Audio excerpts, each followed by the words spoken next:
কাবা শরীফের এক বড় ইমাম আব্দুর রহমান আস-সুদাইস, অনেক আল্লাহর বান্দাই তো ভালো করেই চিনে।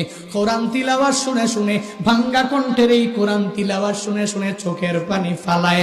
শুধু তাই না, আল্লাহর এই বান্দা 37 বছর পর্যন্ত কাবার বড় ইমাম, মক্কার বড় ইমাম, মদিনার অনেক বড় ইমাম, সৌদি আরবে যেই পরিমাণ দাম, যেই পরিমাণ সম্মান, কাবার ইমাম যার তিলাওয়াত শুনে শুনে ওই মুক্তাদিরাও কান্না করে, ইমামেরাও কান্না করে। নিজের চোখে দেখে আসলাম গত রমজানের মধ্যে এক আল্লাহর বান্দা ইন্দোনেশিয়ার এক বৃদ্ধ ওই হুজুরের কোরআন তিলাওয়াত শুনে নামাজের মধ্যে দাঁড়াইয়া দাঁড়াইয়া চোখের পানি ফালায়, এক পর্যায়ে কান্না করে করে করে জমিনের মধ্যে পড়ে যায়।